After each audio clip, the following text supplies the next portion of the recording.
In 1933, the United States stood on the brink of chaos. The Great Depression had gutted the economy. Unemployment was at record highs. Bread lines stretched for blocks. And overseas, a new political ideology, fascism, was on the rise. In Germany, Adolf Hitler had just come to power. In Italy, Mussolini's dictatorship was well underway. And here in America, some of the nation's wealthiest businessmen were watching and wondering. If democracy couldn't fix the crisis, maybe authoritarianism could. And so, according to one astonishing accusation, they hatched a plan to topple President Franklin D. Roosevelt and replace him with a dictator. Franklin D. Roosevelt had been in office for just months when rumors began to swirl. His sweeping New Deal programs, designed to pull America out of the Depression, were deeply unpopular among certain circles of industry and finance. Powerful bankers, industrialists, and corporate leaders feared he was steering the country toward socialism. And with the memory of World War I still fresh, they worried that FDR's policies would wreck the capitalist system entirely. But instead of simply lobbying against him, some of these figures allegedly considered a much more drastic solution. Their plan needed a leader, someone Americans respected, someone with the charisma to command soldiers. They chose Major General Smedley Butler. Butler was no ordinary soldier. A two-time Medal of Honor recipient, he was a decorated Marine veteran who had fought in multiple wars. He was a national hero, widely admired by both veterans and the public. The conspirators allegedly approached Butler with an offer: raise an army of 500,000 World War I veterans, march on Washington, and remove Roosevelt from power. The new government would keep FDR as a powerless figurehead, while real authority shifted to a Secretary of General Affairs, a role that would function much like a fascist dictator. Butler listened to their proposal, and then he played along. But not because he supported them. Far from it. He pretended to be interested, gathering as much information as he could. Names, organizations, funding sources. Once he had enough, Butler went straight to Congress. In November 1934, Butler testified before the McCormick-Dickstein Committee, the congressional body investigating UN American activities. He told them everything: the meetings, the promises of money, the talk of fascist regimes in Europe as a model for America. He named names, influential bankers, Wall Street brokers, and executives from some of the country's biggest corporations.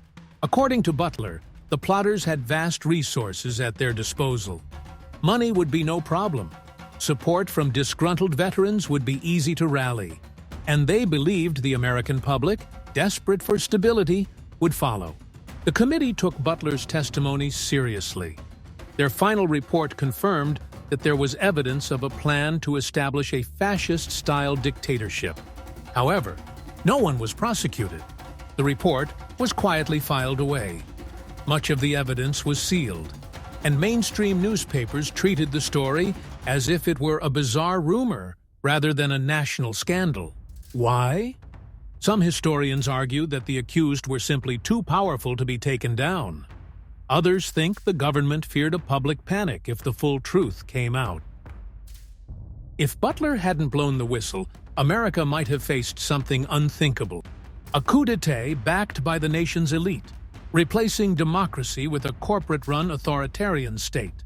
It's worth remembering that in 1933, the idea of fascism didn't yet carry the stigma it does today. Many in the world saw Mussolini's Italy or Hitler's Germany as models of order and strength in chaotic times. The business plot could have shifted American history onto a terrifying path, one that mirrored the darkest chapters of Europe's 20th century. General Butler himself later summed it up in stark terms. "I appeared before the Congressional Committee, the highest representation of the American people, and told them what I knew of the fascist conspiracy." Whether you believe every detail of Butler's story or not, the fact remains. A decorated war hero testified, under oath, that America's democracy was nearly hijacked by some of its own wealthiest citizens. It's a chapter of history few people know, but one worth remembering, because democracy's greatest threats sometimes come from within.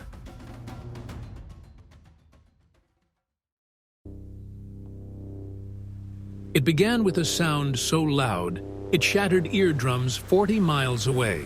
A sound so powerful, sailors hundreds of miles out to sea thought the world itself was splitting apart. Within hours, an entire island would vanish from the map, erased in a single catastrophic explosion. This is the story of Krakatoa, the volcano that destroyed itself and changed the planet. In the Sunda Strait, between the islands of Java and Sumatra, sat Krakatoa, a volcanic island about 5 miles across, covered in lush jungle. For centuries, it had slumbered. Fishermen sailed past its dark, rocky slopes without a second thought. But in May of 1883, the island began to stir. Columns of ash rose from its crater. The smell of sulfur drifted across nearby villages. Locals whispered about the mountain of fire waking from its long sleep. By late summer, scientists and traders reported constant rumblings, like distant cannon fire echoing under the sea. On the morning of August 26th, Krakatoa erupted with towering plumes of ash and fire. Explosions rattled windows in towns 100 miles away. Ships passing through the strait were pelted with hot pumice stones. Yet, this was only the beginning. Overnight, the volcano's activity built into a monstrous crescendo. At 10:02 a.m. on August 27th, the final cataclysm struck. A detonation so violent it could be heard 3,000 miles away, as far as Australia and the island of Rodrigues in the Indian Ocean. The blast was equivalent to 200 megatons of TNT, over 13,000 times the power of the Hiroshima bomb. Most of the island simply disintegrated. The sea rushed into the empty magma chamber, triggering tsunamis over 150 feet high that slammed into the coasts of Java and Sumatra.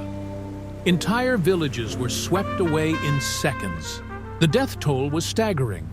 More than 36,000 people lost their lives, most to the tsunamis. But Krakatoa's destruction did not end there. Ash was hurled 50 miles into the atmosphere, darkening skies across the globe. For weeks, the world's temperatures dropped. Sunsets turned an eerie blood red. Painters in Europe unknowingly captured Krakatoa's atmospheric effects in their work, including in the famous The Scream by Edvard Munch. In some places, the ash haze was so thick, streetlights had to be lit at noon. Where Krakatoa once stood, the sea rolled over an empty caldera. The island was gone.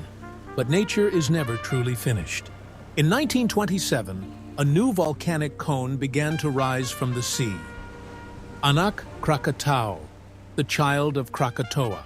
It still grows and erupts to this day, a living reminder of the day its parent destroyed itself.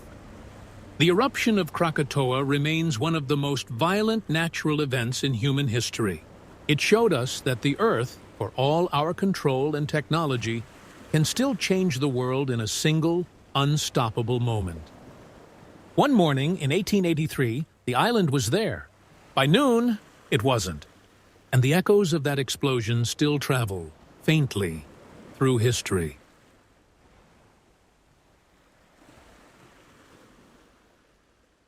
Out in the choppy waters of the East China Sea, 9 miles off the coast of Nagasaki, sits a place unlike anywhere else on Earth. A jagged gray fortress of concrete rises from the waves, surrounded by high seawalls. It looks like an abandoned battleship drifting at sea. In fact, that's where it gets its nickname, Gunkanjima, or Battleship Island. But this place has no guns, no crew, no sound but the wind and the sea. And yet, not long ago, thousands of people called it home.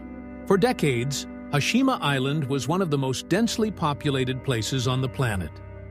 Packed into a space barely the size of 15 football fields, More than 5,000 people lived and worked here. Its towering apartment blocks, narrow streets, and rooftop playgrounds were built not for luxury, but for survival. Life here revolved around one thing: coal. In the late 1800s, coal was discovered deep beneath the ocean floor under Hashima. The Mitsubishi Corporation bought the island in 1890 and transformed it into a massive undersea mining operation. To reach the coal, miners descended hundreds of meters below the sea, into tunnels hot, cramped, and dangerous.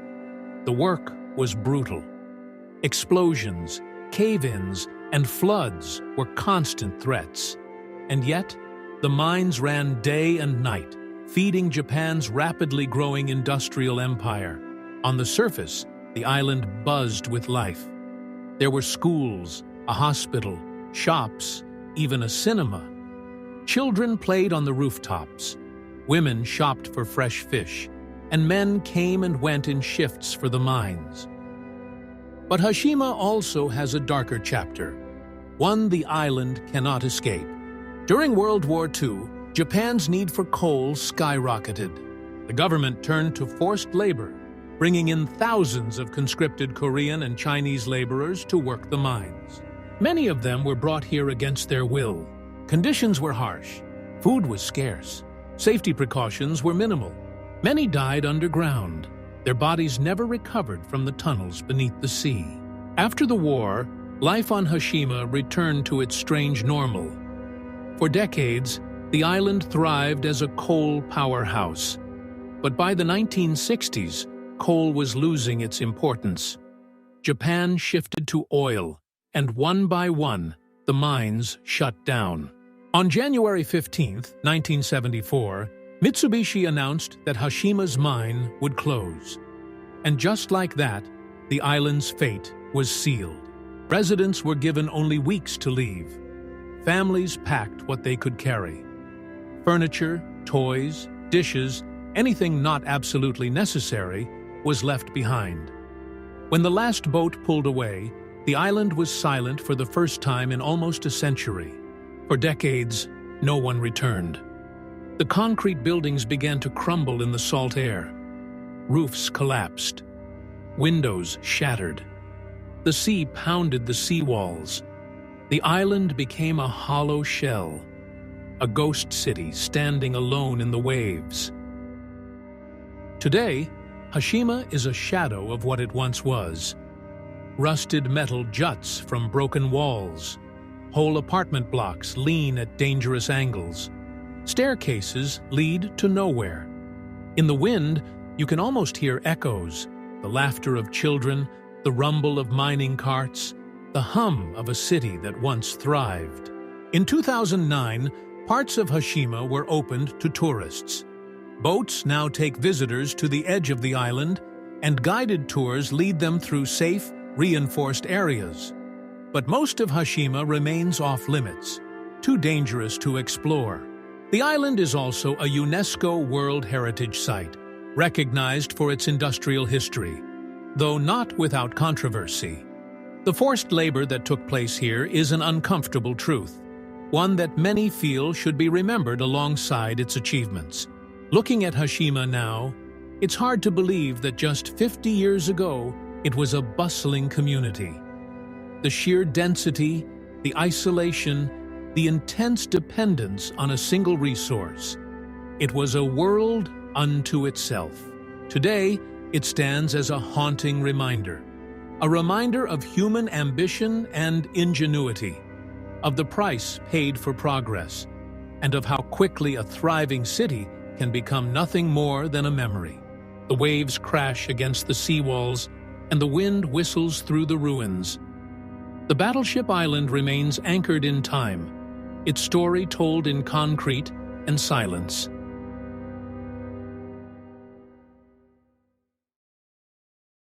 Imagine waking up in a town where the streets crack open, smoke hisses from the ground, and the earth beneath your feet is on fire. This isn't the plot of a horror movie. This is Centralia, Pennsylvania, a real town that was wiped off the map by a fire that's still burning, more than 60 years later. In the early 20th century, Centralia was your typical Pennsylvania mining town. Small, tight-knit, built on coal. At its peak, over 2,000 residents called it home. There were churches, schools, businesses, everything you'd expect. But beneath it all lay an enormous vein of anthracite coal, a kind of slow-burning fuel and a ticking time bomb. Centralia was quite literally built on firewood. The spark came in May 1962. Town officials, trying to clean up a landfill near the local cemetery, did what they'd done before, set it on fire. But this time, the flames slipped through a hidden crack in the pit, straight into the vast underground coal seams below. At first, no one thought much of it, just some extra smoke, a few hot spots. But the fire wouldn't die. It couldn't die. The coal underground ignited like a fuse, and it started to spread. Over the next few years, strange things began to happen. Smoke seeped from the ground. Roads buckled. The smell of sulfur filled the air. People noticed the ground was hot to the touch. Some basements reached temperatures of 140 degrees Fahrenheit. And then came the gas, the deadly carbon monoxide that started silently creeping into homes. In 1979, a gas station owner checked his underground tank and found the gasoline was at nearly 180 degrees Fahrenheit. It was clear. Centralia was burning from below. The true breaking point came in 1981. A 12-year-old boy named Todd Domboski was walking in his grandmother's backyard when the ground literally opened beneath him. A sinkhole, 150 feet deep, nearly swallowed him whole. Smoke and toxic gas spewed out. He survived, clinging to a tree root until rescued. But that moment marked a turning point.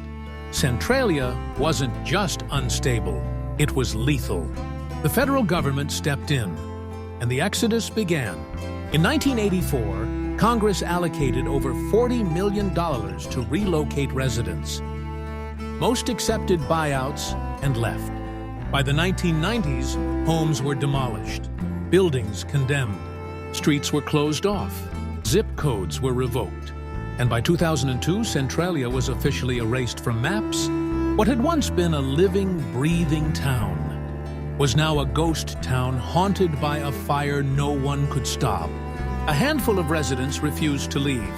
By 2010, only 5 homes were still occupied. The state allowed them to stay until they passed away, after which their land would be reclaimed. Today, Centralia has no functioning government, no stores, no mail, no police force. But the fire below?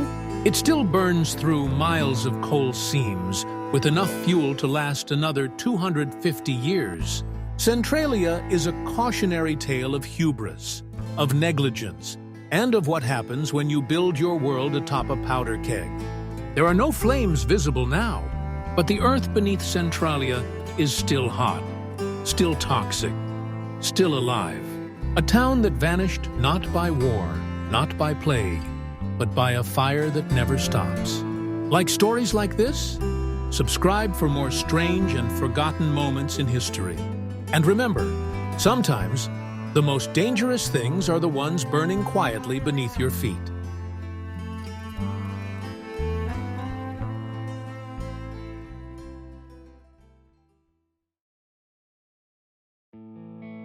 Imagine a single sentence, one false report, powerful enough to keep Hitler from invading Britain, to reshape the course of World War II, and perhaps save millions of lives. This is the story of a spy whose weapon wasn't a gun or a bomb, but a carefully crafted lie.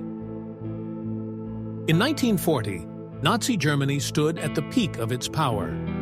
France had fallen in just 6 weeks. The Low Countries had been crushed. And Britain, isolated, bombed nightly in the Blitz, was preparing for what many believed was inevitable: a German invasion across the English Channel. Hitler's plan was called Operation Sea Lion. If it succeeded, Britain could be knocked out of the war, leaving Nazi Germany supreme in Europe. But there was one crucial obstacle. Hitler feared Britain might not be fighting alone.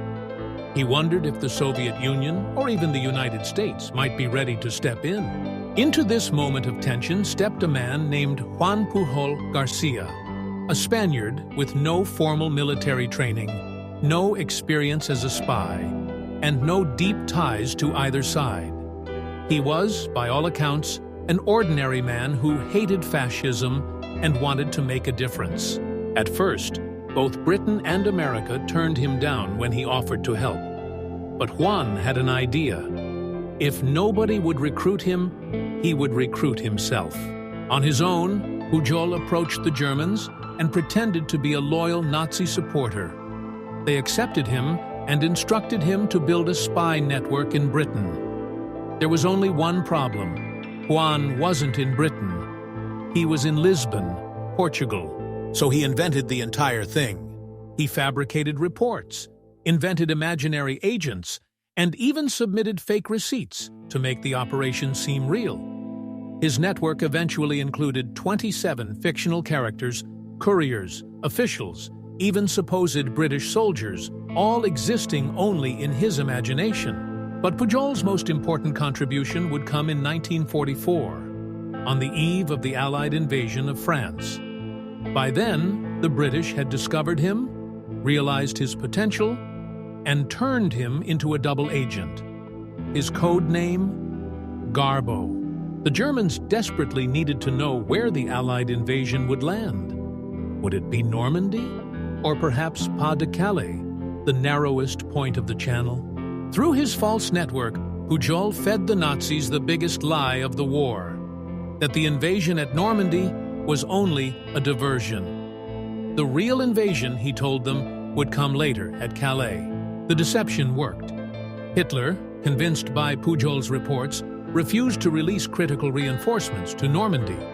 Panzer divisions and infantry that could have slaughtered the Allies on D-Day were held back, waiting for an attack at Calais that never came. Historians believe this single deception-one lie may have shortened the war by years. Without it, the beaches of Normandy might have run red with Allied blood, and Operation Overlord could have failed. After the war, Juan Pujol disappeared. To the Germans, he was still their loyal spy, and they even awarded him the Iron Cross for his service. To the British, he was a hero, quietly decorated with the Order of the British Empire. For decades, few people knew the true scale of his work. But when historians pieced together his story, one truth became clear. Sometimes the fate of nations rests not on armies or weapons, but on a well-placed deception. The tale of Juan Pujol Garcia Garbo reminds us of the strange, shadowy power of intelligence work. His single lie helped prevent disaster, saved untold lives, and changed the outcome of the most destructive war in human history. So the next time you hear the phrase, "The pen is mightier than the sword," remember, one man, armed only with words, tricked an empire and stopped a world war. On November 24, 1971, the day before Thanksgiving, a man in a suit and dark sunglasses boarded Northwest Orient Airlines Flight 305 in Portland, Oregon. He carried a briefcase and looked like any other businessman, but within hours, he would commit one of the most daring crimes in American history, hijacking a plane, demanding a ransom of $200,000 and then disappearing forever. His name? D.B. Cooper, or at least, that's what the world came to call him. To this day, no one knows who he was, where he came from, or what became of him. The flight was a short trip from Portland to Seattle, only about 30 minutes long. After takeoff, Cooper quietly passed a note to a flight attendant. At first, she assumed it was his phone number, but when she tucked it away, he leaned closer and said, "Miss, you'd better look at that note. I have a bomb." Inside his briefcase, he showed her red sticks and wires. Whether real or fake, no one knows. Cooper then calmly issued his demands: $200,000 in cash, 4 parachutes, and a fuel truck ready in Seattle to refuel the plane for a longer trip. Despite the danger, passengers weren't told what was happening. Many thought the delay in Seattle was just routine. The crew worked with the FBI and the airline, who scrambled to meet Cooper's demands. When the plane landed, the ransom and parachutes were delivered. Cooper released the 36 passengers unharmed, but kept the crew aboard. With the money in hand, Cooper instructed the pilots to take off again, this time heading south toward Mexico City. He demanded the plane fly low, at 10,000 feet, with the landing gear down and the cabin unpressurized.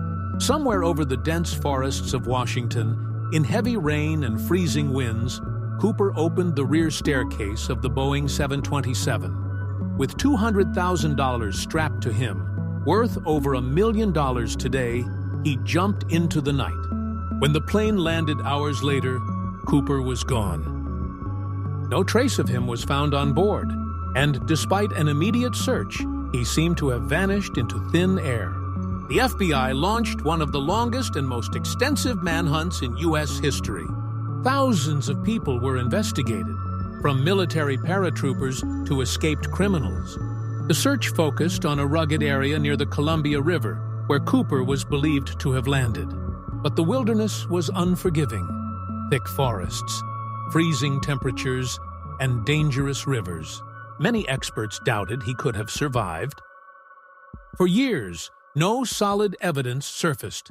Then, in 1980, a young boy camping with his family discovered 3 bundles of decaying $20 bills buried along the Columbia River, still wrapped in rubber bands. They matched the serial numbers of Cooper's ransom money. This discovery reignited the mystery, but it raised more questions than answers. Had Cooper drowned, or had he buried the money himself? Over the decades, countless suspects have been named. Richard McCoy, a Vietnam veteran who hijacked a plane in a nearly identical fashion just months later. Kenneth Christensen, a former airline employee who fit the description.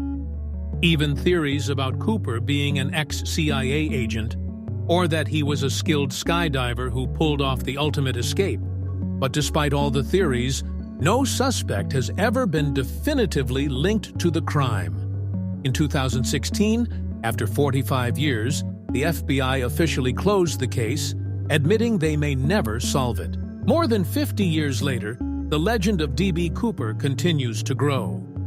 Was he a clever criminal who escaped with a fortune, or a desperate man who never survived the jump? The mystery has inspired books, films, and endless speculation. But one thing is certain: D.B. Cooper remains the only person in U.S. history to successfully hijack a commercial airliner and escape without a trace. And unless new evidence is found, his true identity may remain one of the greatest unsolved mysteries of all time. Imagine 6 teenage boys, alone, on a remote island, no adults, no rescue, no rules. For more than a year. You might be thinking, this sounds exactly like Lord of the Flies. Chaos, violence, the breakdown of civilization. But this isn't fiction. This really happened. And the result? It was the exact opposite of what William Golding imagined. This is the real Lord of the Flies. And it's a story of resilience, cooperation, and hope. It was 1965. 6 boys from Tonga, aged 13 to 16, were students at a Catholic boarding school. They were close friends, bored, adventurous, and a little rebellious. One day, they decided to borrow a local fisherman's boat and set off on what they thought would be a fun getaway. No one packed a map, or a compass, or even enough food. They set sail into the Pacific Ocean and vanished. A storm quickly tore apart their sails and broke their rudder. For 8 days they drifted on open water, surviving on rainwater and raw fish they caught with their hands. On the 8th day, land appeared. Atta, a small, uninhabited volcanic island about 100 miles from Tonga. They had no idea how long they'd be there. Instead of descending into tribal warfare like the fictional boys in Lord of the Flies, the real boys did the opposite. They organized themselves. They built a food garden. They crafted makeshift huts. They created a rotating schedule of chores. They even built a gym and a badminton court. Every day, they began with prayer and song, and every conflict was resolved peacefully. When one boy broke his leg, the others carefully set it with sticks and leaves and nursed him back to health. The boys formed a true community. They caught fish, collected rainwater in hollowed-out tree trunks, and tended a small garden they built on the island's rocky terrain. When one got discouraged, the others supported him. When they argued, they'd take time apart, cool off, and then talk it out. Over time, their hair grew long, their clothes tattered, but their bond only strengthened. They were stranded for 15 months. One day, an Australian fisherman named Peter Warner happened to be sailing past the island. He noticed a strange patch of burnt vegetation on the cliffs, a sign of human activity. He sent a scout boat. What they found stunned them. 6 healthy, smiling boys waving frantically. When they returned home, everyone had assumed they had died. Funerals had been held. Families had mourned. Their return was nothing short of miraculous. Their story made headlines around the world. But then, as with so many remarkable stories, it faded into obscurity. Peter Warner helped them avoid punishment for stealing the boat, and even gave them jobs on his crew. Years later, the tale was rediscovered by historian Rutger Bregman, who called it one of the most inspiring real-life stories of survival ever recorded. In fact, it directly challenges a deep, cynical belief that humans, left to their own devices, will turn savage. These boys proved otherwise. The real Lord of the Flies wasn't a descent into chaos. It was a triumph of friendship, cooperation, and the human spirit. 6 boys, 1 island, 15 months. No adults, no rules. And not only did they survive, they thrived. In a world so quick to assume the worst about human nature. Maybe this story is exactly what we need to remember.